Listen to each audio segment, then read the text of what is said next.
Hey man, say man, it's that time once again for me to talk about 4 Nights of the Apocalypse. Today is chapter 244, titled The Man Who Refused to Talk. Now, before I continue, I just want to quickly say, it's obviously been getting hotter the last couple of days. I mean, by the time this video drops, it's starting to cool off again, but keep yourselves hydrated, drink some ice pops, get some water, keep a fan on, make sure your AC's on, open a window, do what you gotta do. But for the cover image, we have chibi versions of the Knights of the Holy Grail, as we see Car and Longren looking at each other. Cardes in his half translucent fit, Yasei just in the air with his spear, with his armor all broken. Him and Tristan share tendencies with their clothes just never staying on, in intense battles, like literally ever.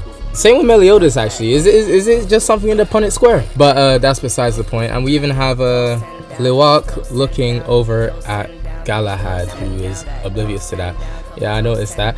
Anyways, let's get right into it. Galahad's just like, okay, how the rest of y'all niggas doing? My target is done. But then notices how they're all just chilling together, and he's just like, nigga, why you fraternizing with the ops? We have a mission to carry out. And wonders if they did something to them, and assumes it's brainwashing. And they're like, oh, it's fine, I'll sort this out. With Yasei just trying to tell him to shut up and listen, and states that, and tries to tell him that they're the real, 4 Nights of the Apocalypse, but Galahad really doesn't care to listen. But before you can even say anything, the knights sort of approach Galahad, just with Tristan even complimenting how strong Galahad is, Gawain saying how impressive it was, with Percival curious on what the technique he just used was, confusing all of the Holy Grail Knights. Tristan again complimenting how he handled himself against Lancelot, with Galahad wondering if these niggas are crazy. And it's just like, one of your pals just met his end too. And the knights sort of just look at that before just roaring in laughter. I don't know why Gawain is acting so nonchalant now that she has this new form. She pulled out the Merlin loadout and now she's acting all nonchalant like her. Yeah, nah man, get her up out of here. I know what she is. Everyone will act tough when they up. And they like, it's gonna take a lot more than that to beat Lancelot, as Galahad senses something behind him, as we see Lancelot in his fairy form flying right behind him.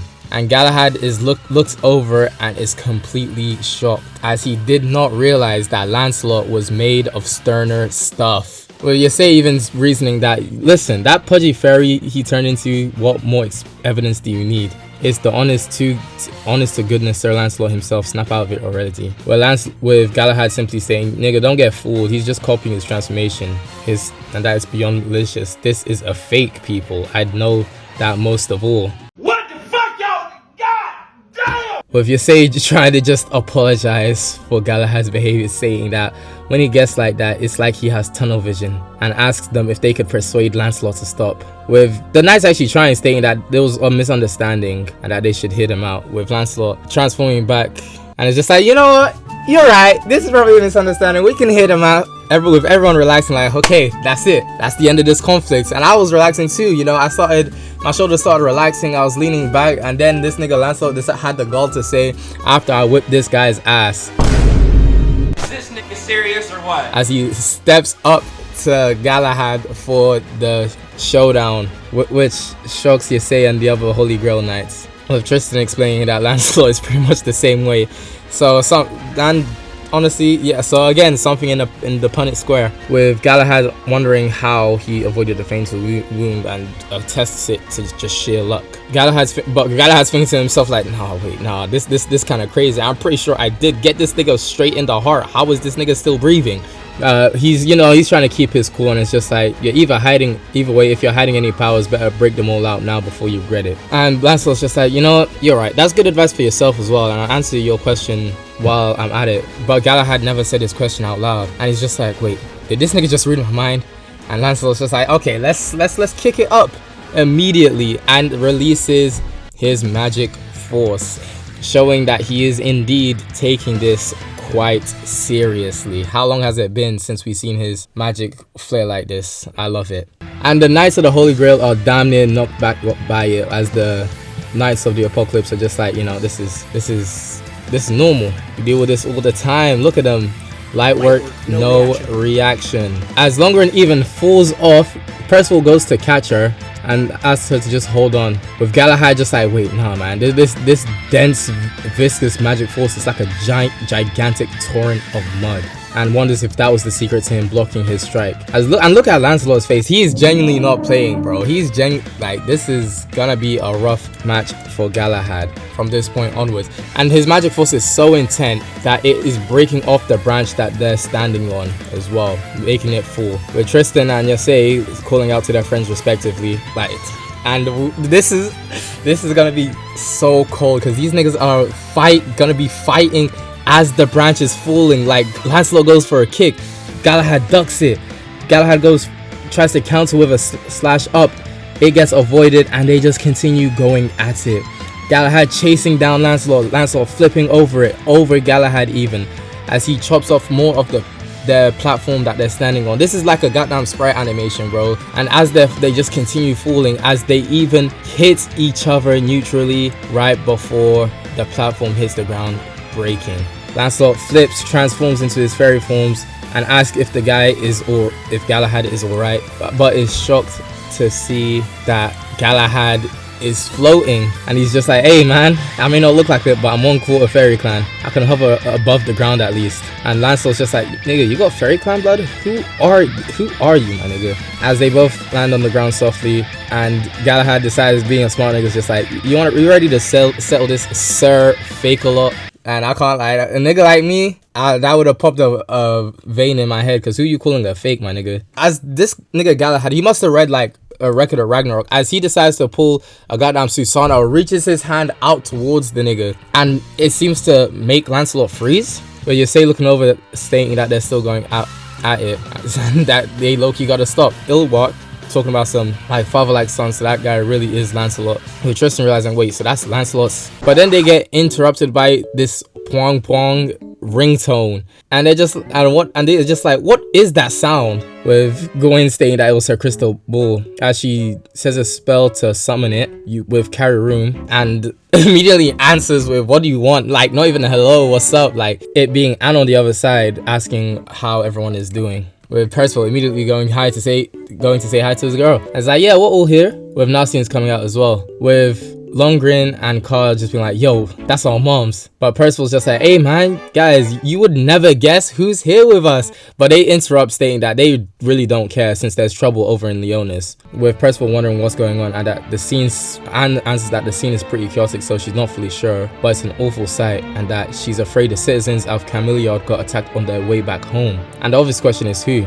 And Anne states that the way Gopher put it, they think Calf Plug is alive after all. And we just see this image of all the carnage he caused, as we see limbs, people impaled. Is that a head, my nigga? Oh nah, a couple heads. The horses are, yeah, no man. And that's where the chapter ends. Holy shit. Well, first things first, I'm kind of disappointed we didn't get a conclusion to the Galahad Lancelot fight in this chapter. I feel like it's kind of dragging now, but maybe it's because maybe the Nakaba doesn't really know how he wants to end it. And obviously the eventual reveal of what Galahad's ability is, I think that'll be very curious. But I find it very funny that even though Lancelot wanted to beat the shit out of Galahad, he's still very concerned about the prospect of Galahad not having landed correctly at this point. So I guess he still wanted the fair onesies, which, you know, can't blame the nigga. And even look at these panels right here, like their eyes are so similar, it's kind of scary. Like, how did they not just think that they're looking into a mirror right now? Well and truly. And obviously the tunnel vision that they both get as well, I think it's quite funny. But yeah, the reveal that I thought we'd wait a little bit longer on the calf survived sort of plot to come about, but you know, I think it's better that it's sooner rather than later, because at this point, what more can the Knights of the Holy Grail do, since we figured out that they're the kids of the Knights of Apocalypse? So it makes sense for us to eventually shift our focus back to that. And since Calf has memorized Merlin's scent, he may be making his way to Camelot, and since the Knights had found where Arthur and Merlin are, that might also help him track the smell even better. But there's also the case of what's going to happen with Guinevere and her people, because a lot of her people are already dead here, but what happened to Guinevere and her parents? That is a big concern there as well.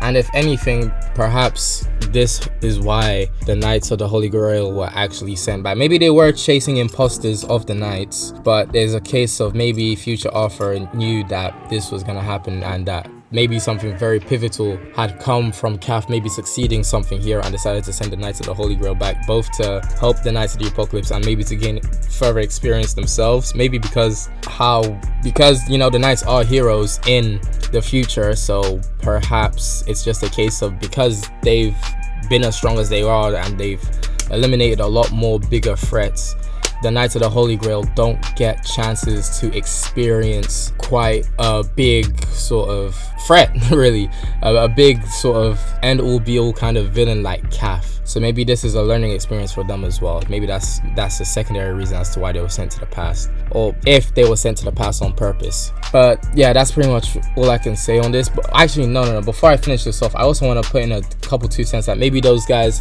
ended up, maybe the fakes that the Knights of the Holy Grail were chasing after, maybe they actually had sent the Knights of the Holy Grail to the past as a way to just get them off their backs and think, oh yeah, those niggas, we don't have to worry about them now. We just have to, whatever issues they're causing in the future, they'll still be causing them without having to worry about being chased and things of that nature. Or if it's a case of maybe they travel to the past as well, and they're looking for Kath for their own nefarious gain. But there's also the chance of maybe Mordred showing up. I thought, you know, one of these kids would end up being Mordred, but you know, that's neither here or there. But yeah, that's all I have to say on this now.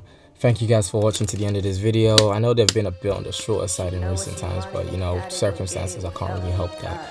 I'm still just going to do my best to get these videos out every week whenever there's a chapter, and obviously the additional fight commentary videos. I think the next one I'll do will either be a Power Rangers one again, because I kind of want to talk about Casey versus Daishi, you know, where a Red Ranger went into the main enemy's home turf to 1v1 him and win. And either that, or I'll talk about the Zuko Azula fight, since the Avatar movie just got announced, or the trailer for it just came out. But yeah, that's all I have to say on this. Thank you for watching. Like, comment and subscribe if you haven't already. You know, that little bit of engagement helps me a long way. But again, neither here or there. I'll see you guys next week for the next chapter or next video. Take care, have a blessed one, and also remember, drink water.